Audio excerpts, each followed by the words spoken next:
mpaka Kabamba.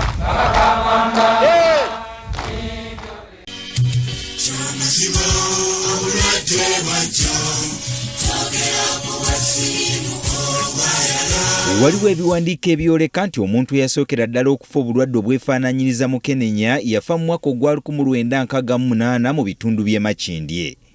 Wabula olw'okuba bwali tebumanyiddwa kino tekiriiko bukakafu bwa nkukunala, kyokka mu mwaka ogwa 1970 aba Uganda Cancer Institute balina omuntu gwe bajjanjaba ng'alina obubonero obwefaanaanyiriza mu Kenenya. Ekiseera kino tekyali kyangu bantu kwetegereza nsonga eno, wabula mu mwaka ogwa 1978 pulezidenti yaliko ebiseera ebyo Idi Amin Dada yakisiinyaako nti waliwo ekiyimba ekitategeerekeka ekyali kireeteddwa mu Uganda abajaasa okuva mu Tanzania. Tata Amin olwanye.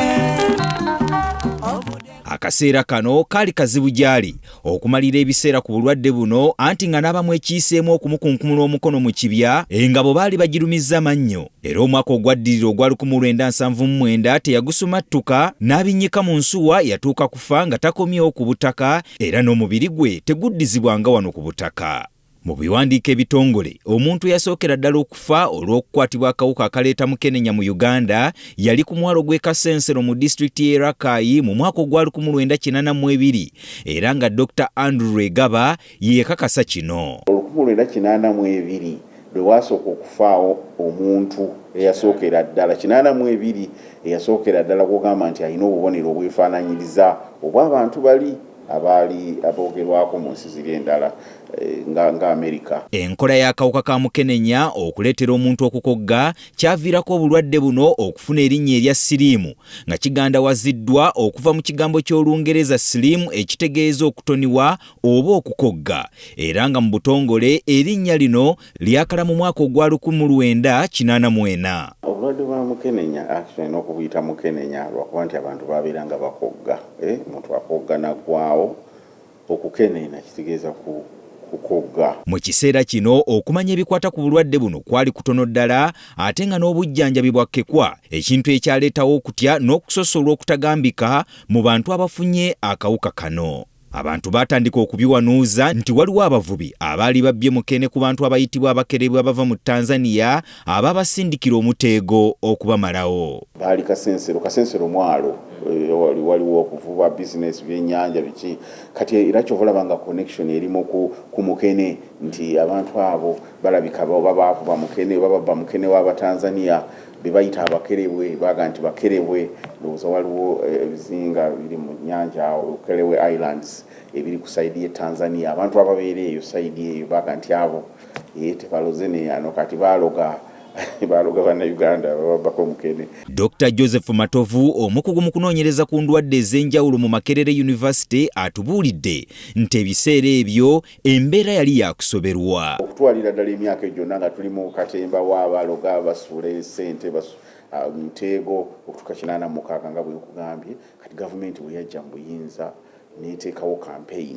ey'okusomesa abantu. Uganda yalaba ebinene mu mwaka ogwa 1989 omukazi amanyiddwa nga Yowanina Nanyonga bwe yawuddisa ensi nti yali avumbudde eddagala erivumula mu Kenenya nga liri mu ttaka mu maaso g'enju ye. Abantu baakulumulukuka okuva mu buli nsonda ya ggwanga okugenda mu maka ge, abantu ne basima ettaka. Abaatyanga okwetuukira waakiri nga babaako bwe batumayo okubanonera ettaka lya Nanyonga ne lifuuka ensonga mu ggwanga, wabula nga byonna byali bya butaliimu.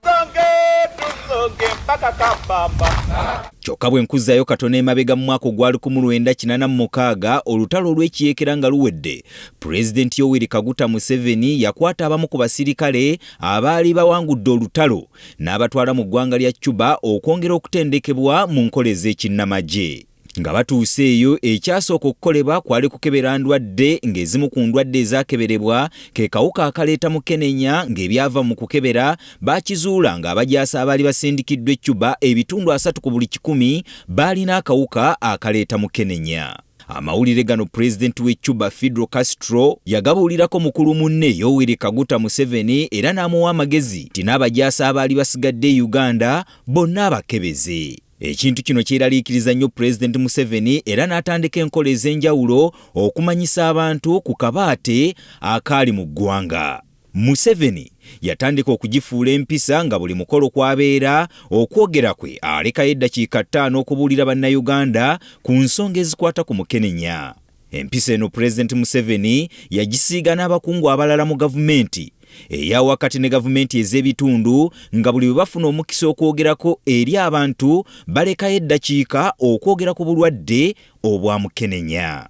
Gavumenti yatondawo ekitongole ekimanyiddwa nga AIDS Control Program okwongera okubunyisa amawulire agakwata ku kawuka nga muno mwe mwajjira n'engoma ggwanga mujje eyakubanga ku Radio Uganda ate n'oluvannyuma okutondawo the AIDS Support Organization TASO mu mwaka ogwa 1987. Okunoonyereza ku bulwadde buno nga kukulembeddwamu Abamakerere University Medical School ne John Hopkins University kwayongera okunyenyittira. Tetusobola kwogera kulwanyisa Mukenenya mu biseera ebyo ne twerabira omugenzi Fire Bongole Lutaaya nga ye Munnayuganda eyasookera ddala okukyasanguza nti yalina akawuka akaleeta obulwadde bwa Mukenenya. Lutaaya yeeyambisa ekitone ki okwongera okubuulira abantu ebikwata ku bulwadde buno wadde nga waliwo abaamuwakanyanga nga balowooza nti abawuddiisa kusobola kutunda nnyimba ze. I wanted to go on shouting loud about this crisis. I ignored people who were calling me a liar. All the darkness. Mu mwaka ogwa 1991 minisita w'ebyobulamu Dr. James Makumbi yatongoza omuzannyo ndiwulira ogwawandiikibwa era ne guzannyibwa bannakatemba abakayimbira Dramactors ogwafuuka ettaala mu kulwanyisa obulwadde bwa Mukenenya mu biro ebyo. Ffe nga bakayimbira twagamba twongereze ku Fire we yakoma. Abawagizi baffe abanajja banaabeeramu n'ekyokuyiga.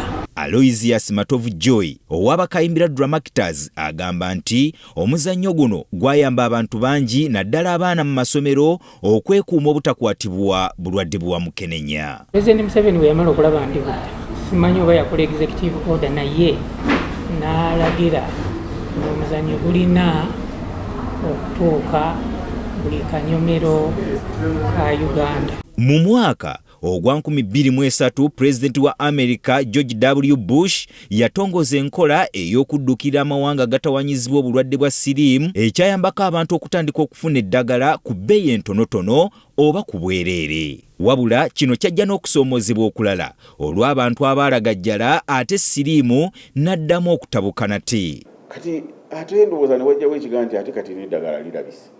So omuntu kati ate aba akyatyaaki litwali tutya ati omuntu ajja kkenena agwewo naye kakati eddagala lirabise. Kati kino kireetera abantu okuba nti batandika okweyisa mu ngeri ate zirize ze baali bagezaako okubagaana okweyisaamu.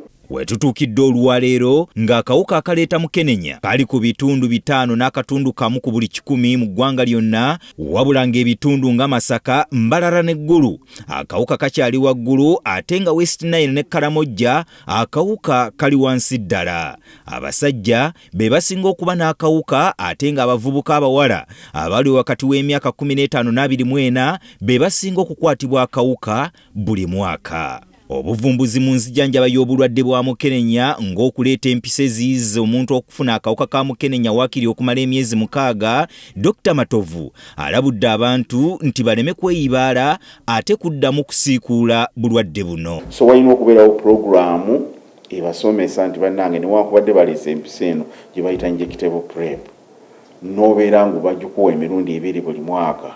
Tekuyinula kutandika kweyisa nga bw'oyagadde. Emyaka 4 ejja NRM ng'ekulembera eggwanga lino, ekimu kitasobola kubuusibwa maaso kwe kulwanyisa obulwadde buno obwa Mukenenya wadde ng'olugendo lukyali lunene obulwadde buno okubutuulira ddala ku nfeete.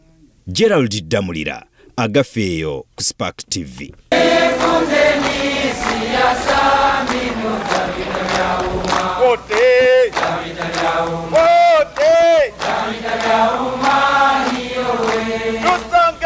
Tusonge mpaka Kabamba.